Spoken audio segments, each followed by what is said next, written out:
தேவையான செய்திகளை தந்து எங்களை ஆசீர்வதியும். நாங்கள் உம்மிலே மகிழத்தக்கதாக, உம்முடைய ராஜ்யத்தின் மகிமையை காணத்தக்கதாக ஆவியானவர் பலமாக எங்களை ஆளுகை செய்யும்படி ஜெபிக்கிறோம். அடியானை மறைத்து உம்முடைய நாமத்தை மையப்படுத்தணும். இயேசுவின் மூலம் வேண்டிக் கொள்ளுகிறோம் நல்ல பிதாவே, ஆமேன். ஹல்லேலூயா. கரங்களை உயர்த்தி சத்தமாக ஒரு அல்லேலூயா சொல்வோம். மீண்டும் ஒரு அல்லேலூயா சொல்வோம். ஸ்தோத்திரம். இந்த நாளிலே விசேஷமாக கர்த்தர் கொடுத்த முக்கியமான ஒரு செய்தி என்னவென்றால், எல்லாரும் ஆவியினால் நிரப்பப்பட வேண்டும். தேவனுடைய ராஜ்யத்திலே நாம் பிரவேசிக்க வேண்டுமானால், கர்த்தருடைய வருகையிலே நாம் எடுத்துக்கொள்ளப்பட வேண்டுமானால், எல்லாரும் ஆவியினால் நிரப்பப்பட வேண்டும். ஆகையினால கடைசி நாட்களிலே யோவேல் 2ஆம் அதிகாரம் 27-28 வசனங்களை படிக்கும்போது, மாம்சமான யாவர் மேலும் என் ஆவியை ஊற்றுவேன் என்றார். கரங்களை வீட்டு ஒரு அல்லேலூயா சொல்லுங்க. ஒருவரும் பரிசுத்தாவி பெறாமல் இருக்கக்கூடாது. ஒருவரும் ஞானஸ்நானம் பெறாமல் இருக்கக்கூடாது. பேதுரு பெந்தேக்கோஸ்தே நாளிலே எழும்பி பிரசங்கம் பண்ணினா, நாங்கள் என்ன செய்ய வேண்டும் என்றார்கள். நீங்கள் மனம் திரும்பி ஒவ்வொருவரும் பாவ மன்னிப்புக்கு என்று இயேசு கிறிஸ்துவின் நாமத்தினாலே ஞானஸ்நானம் பெற்றுக் கொள்ளுங்கள், அப்பொழுது பரிசுத்தாவியின் வரத்தை பெறுவீர்கள் என்று அவன் பிரசங்கம் பண்ணினான். பெந்தேக்கோஸ்தே என்ன நாள் வந்தபோது அவள் எல்லாரும் ஒருமனப்பட்டு ஓரிடத்திலே கூடி வந்தபோது, தேவன் அவர்களை யோவேல் தீர்க்கதரிசியின் சொன்ன அந்த வாக்குத்தத்தம் நிறைவேறத்தக்கதாக எல்லாரும் ஆவினால் நிரப்பப்பட்டார்கள். எல்லாரும் ஆவினால் நிரப்பப்பட்டார்கள். ஸ்தோத்திரம். தேவ ஆவி பெற்றுக்கொள்ளும் போது நம்முடைய ஜீவியத்திலே ஏற்படக்கூடிய மாற்றம் என்ன? நமக்கு கிடைக்கிற ஆசீர்வாதங்கள் என்ன? அதனால நாம் எவ்வளவு ஆவிக்குரிய வாழ்க்கையிலே வளர்ச்சி அடைகிறோம். வெற்றி உள்ள வாழ்க்கை வாழுவதற்கு, சாட்சியாக ஜீவிப்பதற்கு, அல்லேலூயா, ஒவ்வொருவரும் தேவ ஆவியினால் நிரப்பப்பட வேண்டும். கொர்நேலி வீட்டில் பேதுரு பிரசங்கம் பண்ணிக்கொண்டிருந்த போதே எல்லாரும் ஆவியினால் நிரப்பப்பட்டார்கள். கரங்களை வீட்டு கர்த்தரை துதிங்க. அதுக்கு ரொம்ப நாள் காத்திருக்கன்னு அவசியம் இல்லை. நம்முடைய இருதயம் ஆயத்தமாக இருந்தால்,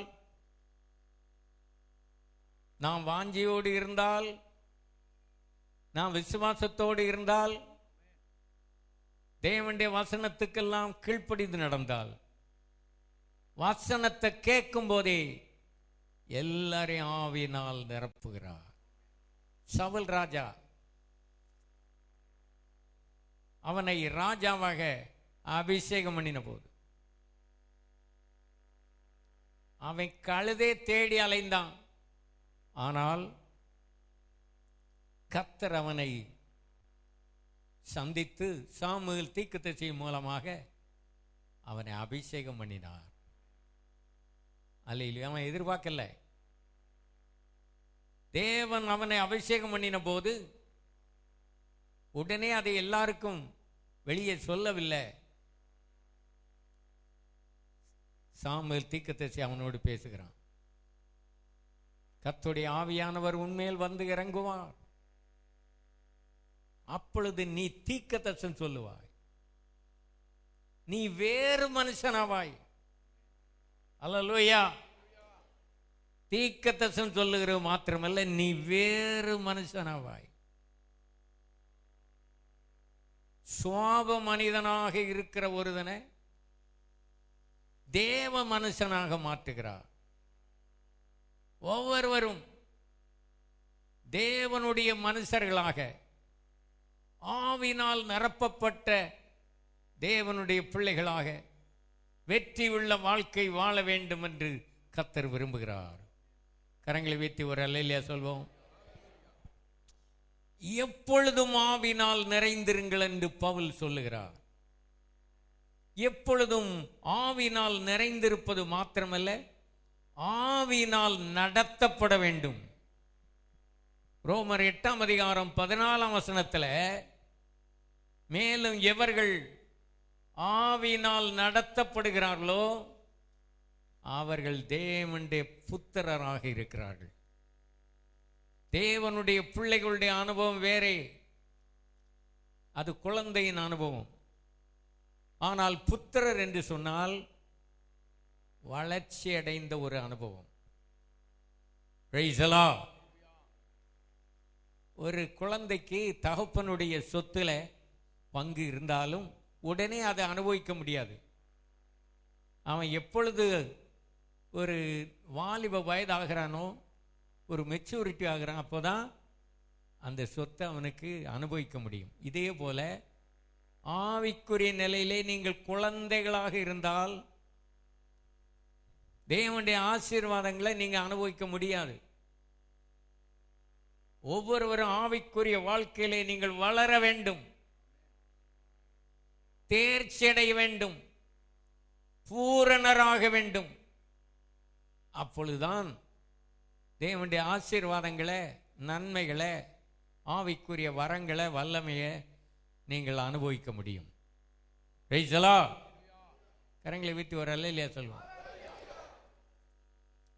பவுல் என்ன சொல்லுகிறார்னா, எப்பொழுதும் ஆவியினால் நிறைந்திருங்கள். எப்பொழுதாவது, வாரத்தில் ஒரு முறை அல்லது எங்கேயாவது எழுப்புதல் வந்த அந்த நேரம் அல்லது ஜெபம் பண்ணும் போது, இப்படி அல்ல. ஒரு சரியான விசுவாசி எப்பொழுதும் ஆவியினால் நிறைந்திருப்பான். எப்பொழுதும். அப்படி இருக்கிறீங்களா? அதுதான் சரியான அனுபவம். அப்படி இருந்தால் உங்க வாழ்க்கையில நீங்கள் தோல்வி அடைய முடியாது. பிசாசு உங்களை வஞ்சிக்க முடியாது. நீங்கள் ஆவிக்குரிய நிலையிலே வளர்ந்து கொண்டே இருக்க முடியும். அவரை போல் நாம் மாற முடியும். கர்த்தர் என்ன விரும்புகிறார் என்றால், ரட்சிக்கப்பட்டு ஆவினால் நிரப்பப்பட்ட ஒவ்வொருவரும் இந்த வசனத்தின்படி வாழ வேண்டும். ஆவியானவருடைய வழி நடத்தலுக்கு கீழ்ப்படியும் போது அவரை போல், அவருடைய சாயலுக்கொப்பாக நாம் மாறி விடுகிறோம். அவரை போல் மாற வேண்டும் என்ற ஒரு வாஞ்சை இருக்கிறதா? ஒவ்வொருவருக்கும் அந்த வாஞ்சை, இயேசுவை போல் மாற. எத்தனை பேருக்கு இந்த வாஞ்சை இருக்கு? கரங்களை வைத்துங்கள் பார்க்கலாம். அப்பதான் அங்க போக முடியும். அவருடைய சாயலுக்கொப்பாக நம்மை மாற்றி தான் வருகையில நம்ம சேர்த்து கொள்றாரு. அங்க போய் அல்ல. சில என்ன நினைக்காங்கன்னா, பரலோகத்துக்கு போனா எல்லாம் சரியா போகும் அப்படி நினைக்கிறாங்க. இங்க சரியாகாம அங்க போக முடியாது, அங்க போனாலும் சரியாக முடியாது. இந்த உலகத்தில் இருக்கும்போதே, சபையில் இருக்கும்போதே ரட்சிக்கப்பட்டு ஞானஸ்நானம் பெற்று பரிசுத்தாவி பெற்று பரிசுத்த ஜீவியம் செய்வதற்காகவே தேவன் அவரை போல் மாற்றும்படியாகவே தேவனுடைய சபையிலே நம்மை கொண்டு வந்திருக்கிறார். சபை என்பது அவருடைய சரீரமாகிய சபை. கிறிஸ்து நமக்கு தலை, அவருடைய அவயவங்கள் சரீரம். ஒவ்வொருவரும் ஒவ்வொரு அவயவங்களாக இருக்கலாம். அவருடைய சரீரம் தலையோடு நாம் இணைக்கப்படுவோமானால் எல்லா அவயவங்களும் ஒன்று போல செயல்படுகிறது. தலையை போல மாற வேண்டும். தலை என்ன முடிவெடுக்கிறது, இந்த சரீரம் அவயவங்கள்லாம் அதுக்கு கீழ்ப்படியுது. எதிர்த்து நிற்குதா? இல்லை. எங்க போக வேண்டும் என்று நினைக்கிறோம், முடிவெடுக்கிறோம், நம்ம அறியாமலே கால் அங்க போய்கிட்டே இருக்கும், கை அந்த வேலையை செய்யும். இப்படி ஒவ்வொரு அவயவங்களும் இந்த தலையாய கிறிஸ்து என்ன நினைக்கிறார், என்ன விரும்புகிறார், அதை நிறைவேற்றி கொண்டே இருக்கணும். அல்லேலூயா, ஸ்தோத்திரம். கிறிஸ்துவின் நிறைவான வளர்ச்சிக்கு தக்க பூரணராகும்படி நம்மை இந்த சபையிலே கொண்டு வந்து சேர்த்திருக்கிறார். இந்த சபையிலே நம்மை கொண்டு வந்து சேர்த்தார்னா இந்த சபையில முழுவதும் இணைந்திருக்கிறோமா? அப்படியானால் தான் இந்த தலையாகிய கிறிஸ்துவிலே இருக்கிற வல்லமை, ஜீவன், எல்லா ஆசீர்வாதங்களும் நமக்கு கிடைக்கிறது. ஒரு அவயவத்தை தனியாக எடுத்து வச்சுட்டா அது என்ன செய்யும்? செத்து போகும். ஒரு மரத்திலிருந்து ஒரு கிளையை வெட்டி தனியாக விட்டால் அதில் பட்டு போகும். இதே போலதான் கிறிஸ்துவனுடைய ஜீவன், வல்லமை நம்முடைய வாழ்க்கையில் வெளிப்பட வேண்டுமானால் அவரோடு எப்போது இணைந்திருக்கணும். அவரோடு எப்போது இணைந்திருக்கணும்.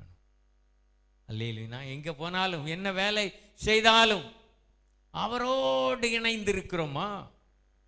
அவரில் நிலைத்திருக்கிறோமா? அவருடைய வார்த்தையிலே நிலைத்திருக்கிறோமா? அப்படியானால் நாம் ஆசீர்வதிக்கப்படுவோம். தேவனுடைய ராஜ்யத்திலே அவரோடு என்றென்றைக்கு நாம் வாழ முடியும். ஒரு பார்வையாளர் மாதிரி சபைக்கு வந்துட்டு போனா போதாது. பார்வையாளர் பார்த்துருக்கீங்களா? அப்படி வந்து வருவாங்க, பார்த்துக்கிட்டு அப்படியே போயிடுவாங்க. ஒரு வாரம் வருவாங்க, அடுத்த வாரம் வேற எங்கேயா போவாங்க. வசதி இருந்தால் வருவாங்க, வசதி இல்லாட்டா வரமாட்டாங்க. பார்வையாளர் மாதிரி. வாய்ப்பு இருந்தால் வருவாங்க, வாய்ப்பு இல்லாட்டா வரமாட்டாங்க. அதுவல்ல, அவர்களை விசுவாசியுடைய அட்டவணையில் சேர்க்க முடியாது. ஆண்டவர் என்ன விரும்புகிறார்?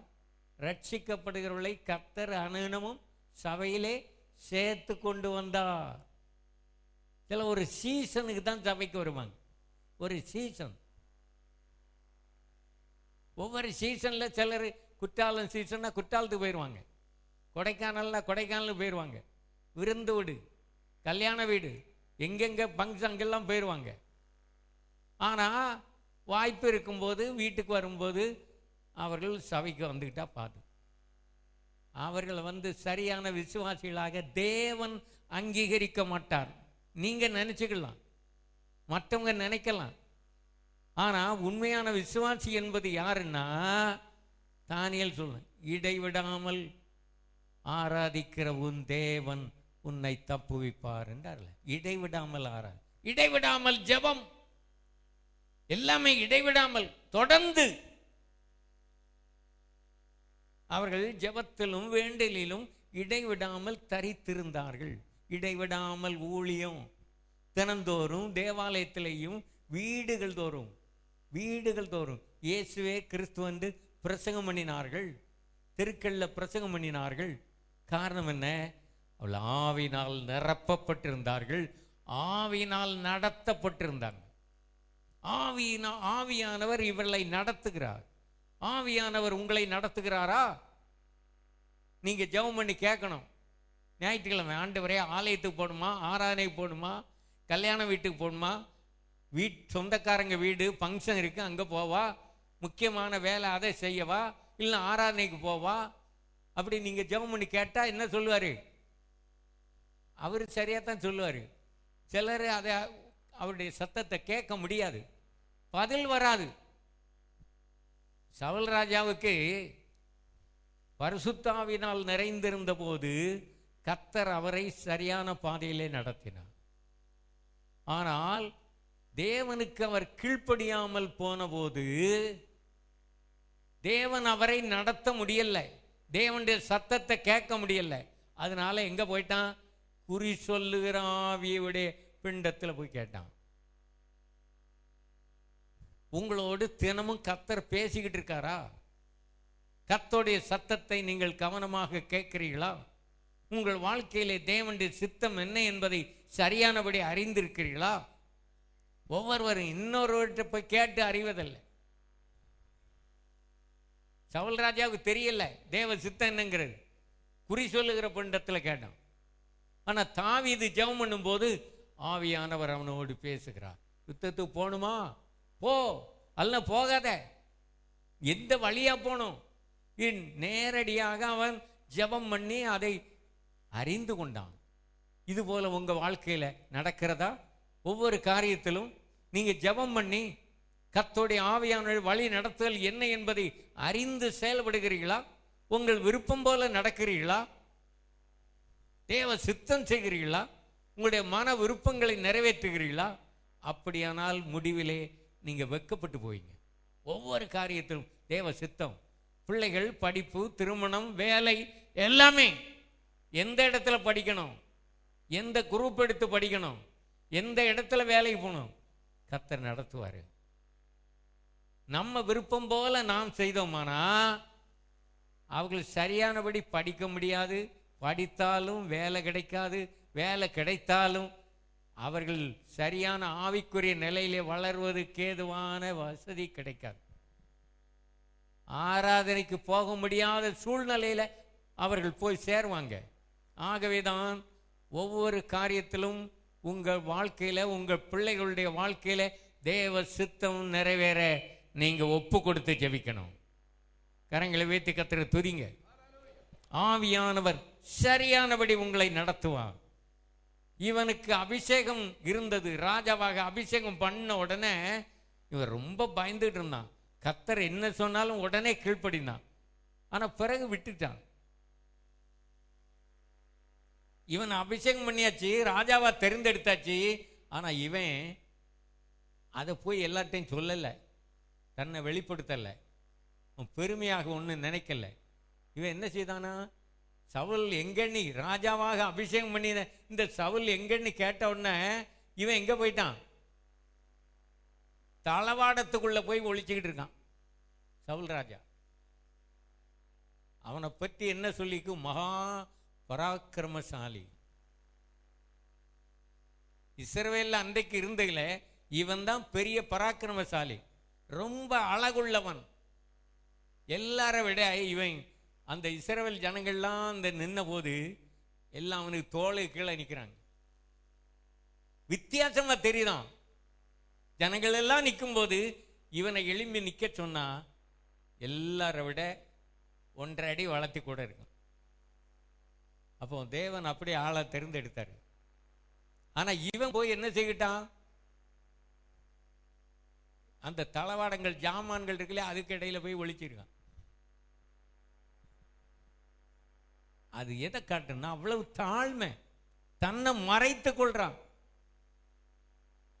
ராஜா எங்க, சவுல் ராஜா எங்க, இப்போ ஓ இதோ நான் வந்து விட்டேன் என்று நிக்கல, தன்னை பெருமையாக நினைக்கல, தன்னை மறைத்து கொள்றான். ஆவியானவர் உங்களுக்குள்ள வரும் பொழுது உங்களுடைய பெருமையான எண்ணங்களை எல்லாம் மாற்றுறாரு. உங்களுக்குள்ளே இருக்கிற மேட்டிமைகள் எல்லாம் மாற்றுகிறார். பெருமைகளில் மேட்டிமை, அகந்தை, இருமாப்பு இதெல்லாம் அடே தாழ்மை. தாழ்மை. யுத்தத்துக்கு போகும்போது ஒரு கூட்டம் சொன்னாங்க, இந்த பேலியாளின் மகனா நம்ம ரட்சிக்க போறான். இவனை குறை சொல்றாங்க. குறை சொல்லும் போது இவனை பற்றி தவறாக பேசும்போது இவன் என்ன செய்தான், காது கேளாத மாதிரி இருந்துக்கிட்டேன். அப்படி இருந்து உங்களை பற்றி யாராவது தவறா சொன்னா நீங்க என்ன செய்யுங்க, காதை நல்லா தீட்டி வச்சு ஆஹா இப்படியா சொல்லிட்டு இருக்கா. உங்களை பற்றி மற்றவர்கள் தவறா பேசும்போது நீங்க என்ன செய்யணும், விசுவாசி பரிசுத்தாய் பெற்றவங்க காணாது மாதிரியே போயிடணும். மற்றவங்க என்ன சொன்னா நமக்கு என்ன, அப்படி போயிருவீங்களா? அப்படி போயிட்டா கர்த்தர் உங்களை உயர்த்துவார். அந்த நேரம் வரும்போது கர்த்தர் மேல கொண்டு உயர்த்துற. அல்லேலூயா. ஆனால் ஆரம்பத்தில் அவ்வளவு மனத்தாழ்மையாக இருந்த சவுல், கீழ்ப்படிதலோடு இருந்த சவுல், பயத்தோடு இருந்த சவுல், அவனுக்கு வெற்றி கிடைத்த உடனே, அவனுக்கு மேன்மை வந்த உடனே, அவனுக்கு பதவி வந்த உடனே, அவன் உயர்த்தப்பட்ட உடனே அவனுக்கு என்ன வந்தது, வெற்றி கிடைத்தது. அப்ப இந்த பெண்கள் என்ன செய்தாங்க? சவுல் கொண்டது 1000, தாவீது கொண்டது 10000. இந்த பெண்கள் சில வேளைகள்ல பிரச்சனைக்குள்ளாக காரணமாயிருவாங்க. ஸ்திரீகள் அன்னைக்கு சும்மா இருந்தா இந்த சம்பவம் நடந்தது. சவுல் கொண்டது, அது யார் கேட்டா உங்கள்கிட்ட? சவுல் கொண்டது 1000, தாவீது கணக்கு போட்டு சொல்றாங்க பாருங்க. மற்றவங்களை பற்றி பேசும்போது ரொம்ப கவனமா இருக்கணும். விசுவாசிகள், ரட்சிக்கப்பட்டேன்னு சொல்றவங்க மற்றவளை குறித்து பேச இல்லைன்னு சும்மா இருக்கணும். ஆனா இவர்கள் என்ன செய்யிட்டாங்க? நடனம் ஆடிக்கிட்டு சவுல் கொண்டது 1000, தாவீது கொண்டது 10000ட்டாங்கல்ல. பேசாம இருந்துட்டு போயிருக்கலாம். யாரும் கேட்டாங்களா இவங்கள்ட்ட? அதுல தான் சவுல் ராஜாவுக்கு ஒரு திருப்பம் வந்தது, கோபம் வந்தது, பொறாமை வந்தது, பெருமை வந்தது. சவுல் கொண்டது 1000, தாவீது கொண்டது 10000. ஏன்னா அவன் கோலியாத்தை காலி பண்ணிட்டான்ல, யாராலும் முடியல.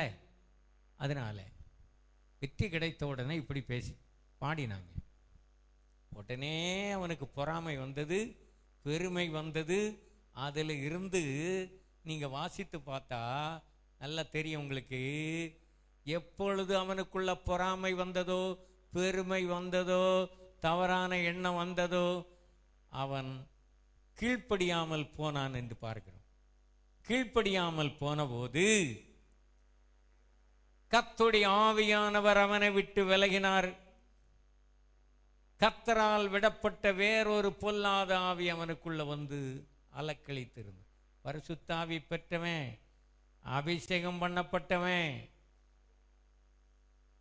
ஆனால் மற்றவர்கள் மேல எப்பொழுது உங்களுக்கு பொறாமை வருகிறதோ, தவறான எண்ணங்கள் வருகிறதோ, பெருமை வருகிறதோ, தேவனுடைய வார்த்தைக்கு கீழ்ப்படியாமல் போகிறீர்களோ, அப்பொழுது ஆவியானவர் விலை உங்களுக்கு தெரியாது, சவுலுக்கே தெரியாது.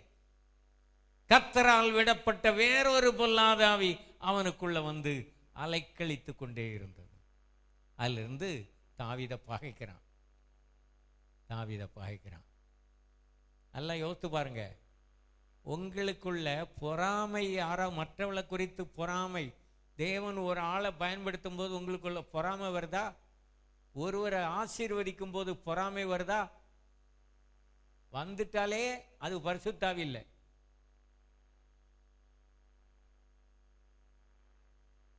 பரிசுத்த ஆவியானவர் நமக்குள்ள வரும் பொழுது தேவ அன்பை நம்முடைய உள்ளத்தில் ஊற்றுகிறார். ரோமர் 5ஆம் அதிகாரம் 5ஆம் வசனத்தை படிங்க. ரோமர் 5:5.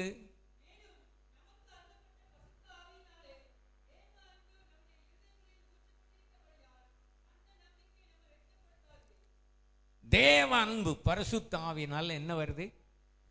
அந்நிய பாஷை பேசலாம், தீர்க்கதரிசனம் சொல்லலாம். அதே நேரம் தேவனுடைய அன்பு உங்க உள்ளத்துல ஊற்றப்படுது. அன்பு இருக்குதா? மற்றவர்கள் மேல, மனைவி மேல அன்பு இருக்குதா? புருஷன் மேல அன்பு இருக்கா? சகோதரன் மேல அன்பு இருக்கா? அடுத்த விசுவாசி மேல உண்மையான அன்பு இருக்குதா? பொறாமை இருக்குதா? தவறான எண்ணங்கள் இருக்கிறதா? மற்றவளை குறை சொல்லிட்டே இருக்கீங்களா? அது பரிசுத்த ஆவியே கிடையாது. மற்றவங்களை எப்பொழுது யாராவது குறை சொல்ல ஆரம்பிச்சு எண்ணி வைங்க, அங்க இருக்கிறது, உள்ளத்துல இருக்கிறது என்ன இருக்கும்? இல்ல கவனிக்கலா? அசுத்த ஆவி. அதான் பொல்லாத ஆவி. கர்த்தரால் விடப்பட்ட ஆவிதான். அதுவும் தேவனுக்கு கீழ்ப்படியாமல் போகும்போது கீழ்ப்படியாமையின் ஆவி, பொறாமையின் ஆவி. எத்தனை விதமான ஆவி இருக்குது. பரிசுத்த ஆவியானவர் ஒருவர். ஆனா அசுத்த ஆவி வந்து பல்லாயிரக்கணக்கான ஆவிகள். ஒரே மனுஷனுக்குள்ள 6000த்துக்கு அதிகமான அசுத்தாவி இருந்தது. தேவதூதர்கள் கூட்டத்தில் 1/3 பகுதி தான் கீழே தள்ளப்பட்டாங்க. இல்லைங்கதா? அதே எவ்வளவு? பல கோடி. 30 முக்கோடி தேவர்கள். நீ சொல்றது சரியா? மூன்றில் ஒரு பங்கு கீழே விழுந்திருக்கு. விழுந்து போன தூதர்கள் தான் இன்றைக்கு தெய்வங்களாக ஆராதனை செய்யிட்டு வராங்க. இதெல்லாம் அசுத்தாவிகள். இது சும்மா அப்படியே அசைவாடிட்டு வராது. யாருக்குள்ளேயாவது எந்த ஒரு மனிதனுக்குள்ள எப்பொழுதும் பிரவேசிப்பதற்கு அது முயற்சி எடுக்கிறது. நீ நல்லா தெரியணும். அசுத்தாவிகள் அப்படியே அசைவாடிக்கிட்டே வரும், சுத்திக்கிட்டே வரும். யாராவது கொஞ்சம் இடம் கொடுத்தா போதும் உள்ள வந்துடும். ஆகவேதான் நீங்கள் எப்பொழுதும் பரிசுத்த ஆவியினால் நிறைந்திருக்கணும். கரங்களை வைத்து கர்த்தரை துதிங்க. பிசாசு எவனை விழுங்கலாம் என்று கர்ச்சிக்கிற சிங்கம் போல சுற்றி வகை தேடி வருகிறான்.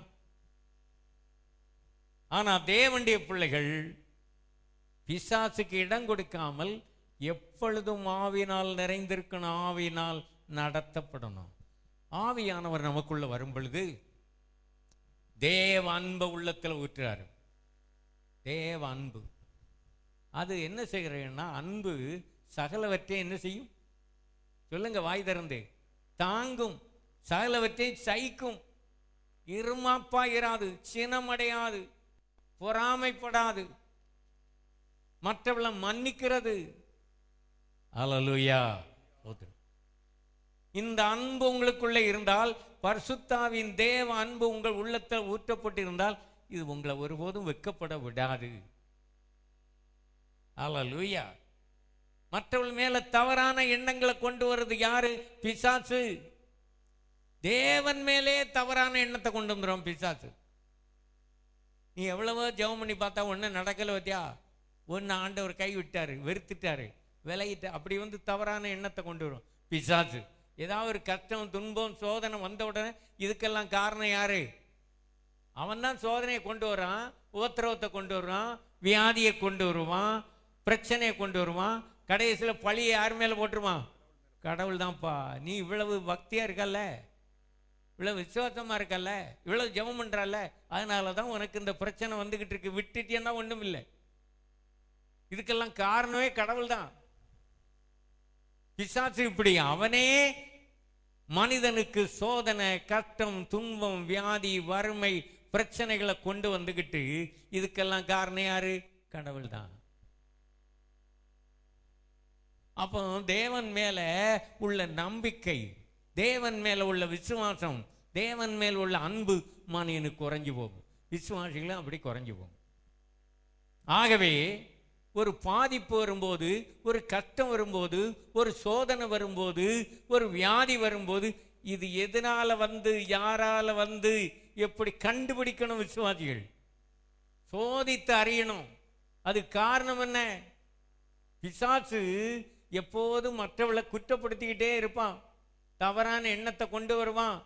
நீங்கள் சரியான காரணத்தை அறிந்து உங்களை சரிப்படுத்திக் கொள்வோமானால் தேவன் நம்மை அளவில்லாமல் மறுபடியும் நிரப்பி ஆசீர்வதிக்கிறார். கரங்களை வைத்து ஒரு அல்லேலூயா சொல்வோம். ஸ்தோத்திரம். அன்பை ஊற்றுகிறார். பரிசுத்த ஆவியானவர் வரும்போது உள்ளத்தில் ஒரு பெரிய சந்தோஷம் இருக்கும். உங்களை பார்த்த உடனே தெரியும், உங்க முகத்தை பார்த்த உடனே தெரியும். ஃபர்ஸ்டாக இருக்கா இருக்கா முகத்தை பார்த்த உடனே தெரியும். அகத்தின் அளவு முகத்தை தெரியும். முகத்தை பார்த்த உடனே தெரியும். ஆவியானவர் வரும்போது உங்க உள்ளத்தில் இருக்க பாரம், கவலை, துக்கம், வேதனை எல்லாம் மாற்றுகிறார். சந்தோஷம். தேவன் புசிப்பும் குடிப்பும் அல்ல, நீதியும் சமாதானமும் பரிசுத்த ஆவியினால் உண்டாகிற சந்தோஷம். ரோமர் 14:17. அல்லேலூயா. அவர்கள் பரிசுத்த ஆவியினாலும் சந்தோஷத்தாலும் நிரப்பப்பட்டார்கள். கரங்களை வைத்து ஒரு அல்லேலூயா சொல்லுங்க.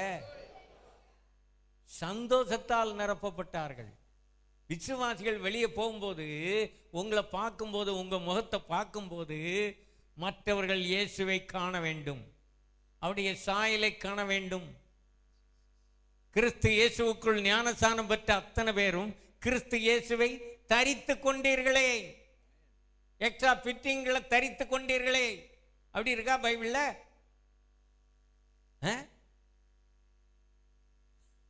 தேவனுடைய சாயல். அல்லேலூயா. அன்பை தரித்து கொண்டீர்களே. நீதியை தரித்து கொண்டீர்களே. அல்லேலூயா. விசுவாசம் அதை தரித்து, இப்படியெல்லாம் ஆண்டவர் பேசுகிறார். இதெல்லாம் நம்ம தரித்திருக்கணும், நம்மோடு இருக்கணும். அது தேவையில்லாததெல்லாம் கொண்டு என்ன செய்யக்கூடாது, போட்டால் அது பிறகு ஆவியானவர் துக்கப்படுவார். ஆவியானவர் மேலும் மீட்கப்படும் நாளுக்கென்று முத்திரையாகப்பட்ட பரிசுத்தாவியை சொல்லுங்க துக்கப்படுவார். முகத்தை பார்த்த உடனே உங்களுக்கே தெரியும், உங்கள் உள்ளத்தில் சந்தோஷம் இல்லை, துக்கமாக இருக்குது, கவலையாக இருக்குது, பாரமாக இருக்குன்னா ஆவியானவர் உங்களுக்குள்ள துக்கப்பட்டுக்கிட்டு இருக்காருன்னு அர்த்தம். காரணம் என்ன? ஏதோ ஒரு காரியத்தில் கீழ்ப்படியலை, ஏதோ ஒரு பாவம், ரகசிய பாவம், வெளியே தெரியாது, வெளியில் பரிசுத்தவான்கள் மாதிரி காணப்படுவோம், ஆனால் உள்ளத்தில் என்ன இருக்கு? ரகசிய பாவம், தேவனுக்கு பிரியமில்லாத சிந்தனைகள், தேவ சித்தத்துக்கு மாறான திட்டங்கள், எண்ணங்கள் மனதில் இருந்தா துக்கம், கவலை, பாரம், குழப்பம் இருக்குதா? எங்க போக, என்ன செய்ய, என்ன படிக்க, என்ன வேலை செய்ய, யாரை திருமணம் பண்ணணுமா பண்ணாண்டாமா, வேலைக்கு போகணுமா போண்டாமா, எந்த வேலைக்கு போ, எல்லாமே குழப்பம். இது காரணம் குழப்பத்தை உண்டு, பிசாசோடைய வேலை. ஆவியானவர் உங்களுக்குள்ள இருந்தா 2 தீமோத்தேயு 1 அதிகாரம் 7 வசனம் படிங்க, வேகமா படிச்சிடணும் யாராவது. 2 தீமோத்தேயு 1:7.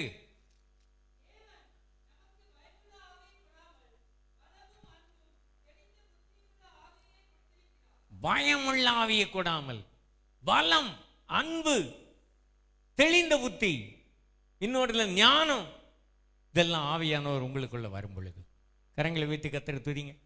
பலம், பலவீனம் மாறுகிறது. பரிசுத்த ஆவி உங்களிடத்தில் வரும் பொழுது நீங்கள் பலனடைந்து, இதெல்லாம் எப்போ பார்த்தாலும் அடிக்கடி பலவீனம், காலில் பலவீனம், கையில் பலவீனம், நெஞ்சு பலவீனம், பலவீனப்படுத்துகிற ஆவின்னு ஒன்று இருக்குது. 18 வருஷமா எவ்வளவு நடக்க முடியாம இப்படி குனியாரு, அவளுக்குள்ள பலகீனப்படுத்துகிற ஒரு ஆவி இருந்தது. ஏசு அவளை பார்த்து சொன்னார், பலகீனப்படுத்துகிற ஆவியை இவளை விட்டு போ.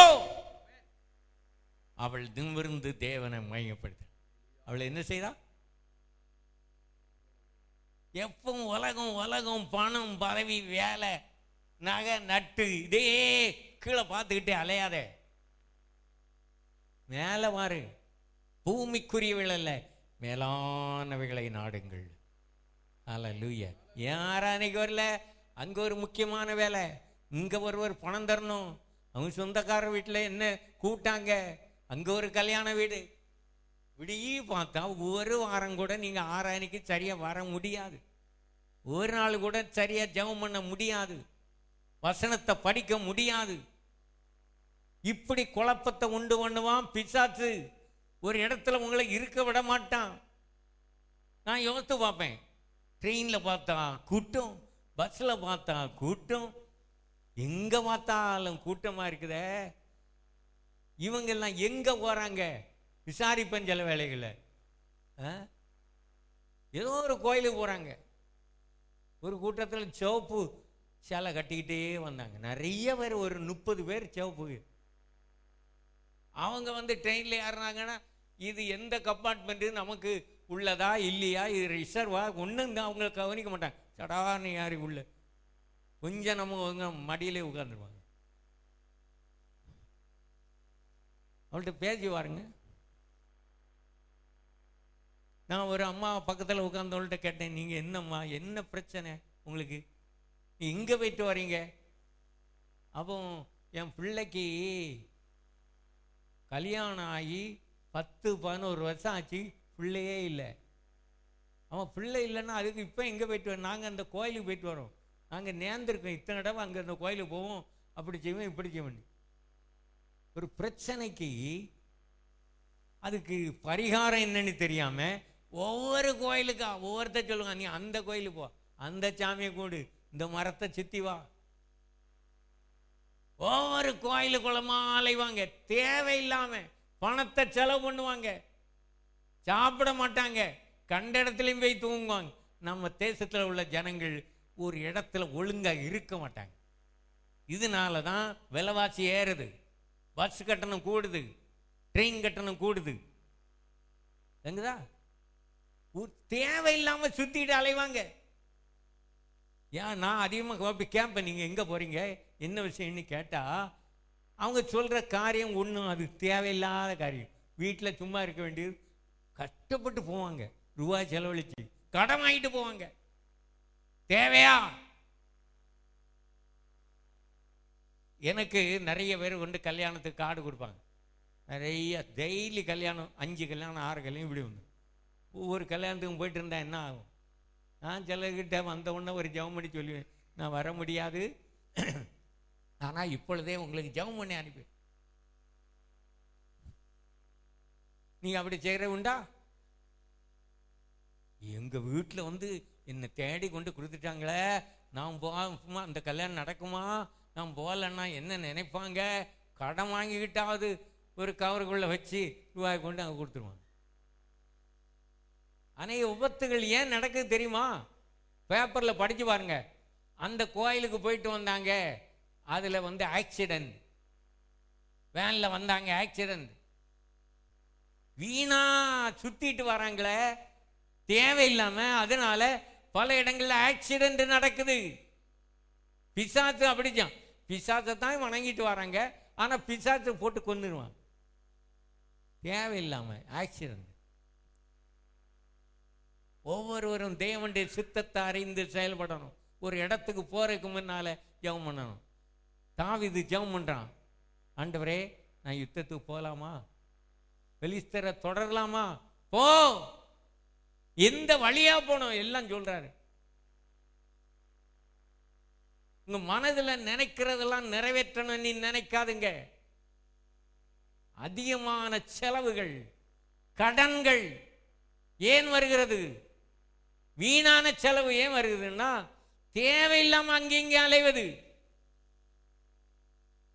அது ஞாயிற்றுக்கிழமை அலைவது, தேவ சித்தத்துக்கு மாறாக அங்கெங்க அலைவது, ஃப்ரெண்ட்ஸுகள், சொந்தக்காரர்கள், இவர்கள் எல்லாம் பிரியப்படுத்தாதே, மனிதர்களை பிரியப்படுத்தாதே. எங்க ஊர்ல இருந்து எங்க அக்கா குடும்பத்தில் ஏராளமான பேர் இருக்காங்க, எங்க அண்ணன் குடும்பத்தில் ஏராளமான பேர் இருக்காங்க. அவங்க பிள்ளைகள் இவங்கெல்லாம் கல்யாணம் வரும் கார்டு கொண்டு கொடுப்பாங்க. ஆனால் நான் முதல்ல சொல்லிடுவேன், நான் வர முடியாது, என்ன இப்பொழுதே ஜெபம் பண்ணிடுவேன். உடனே ஜெபம் வரீங்களா? அவங்களுக்கு போகும்போது கொஞ்சம் வருத்தமாக தான் இருக்கும், என்ன செய்ய முடியும்? நான் சொல்லிடுவேன், யாராவது வீட்டுக்கு வந்தா இது மெனக்கிட்டு இதை சொல்றதுக்கு வீட்டுக்கு வரணுமா, அங்கேருந்து ஒரு ஃபோன் பண்ணிட்டா போதும், நான் இங்கேருந்து ஜெபம் பண்ணுவேன். இதுக்கு ஒரு 10 பேரை கூட்டிக்கிட்டு பொட்டணம் கட்டிக்கிட்டு ரூபாஞ்சல் ஒழிச்சிட்டு இப்படி அலைய தேவையா? இப்படி உடலுக்கு நல்லா இல்லை. உடனே ஒரு ஃபோன் பண்ணி சொன்னால் இங்கேருந்தே ஜெபம் பண்ணிட்டு போறேன். விசுவாசிகள் இதெல்லாம் கற்றுக்கணும். இல்லையா?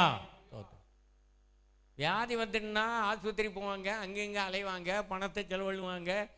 ஆனால் வியாதி வந்துட்டு என்னால் நடக்க முடியல, சாப்பிட முடியல, அசைய முடியல, யாராவது எப்படியாயிலும் இன்னைக்கு ஆராதனைக்கு போயிடணும், ஆண்டவர் சுகம் தருவாரு, ஆட்டோ எடுத்துக்கிட்டாவது தேவ சமூகத்தில் போய் விழுந்துடணும். நீ வராங்களா? அப்படி வந்த அற்புதம் நடக்கும்.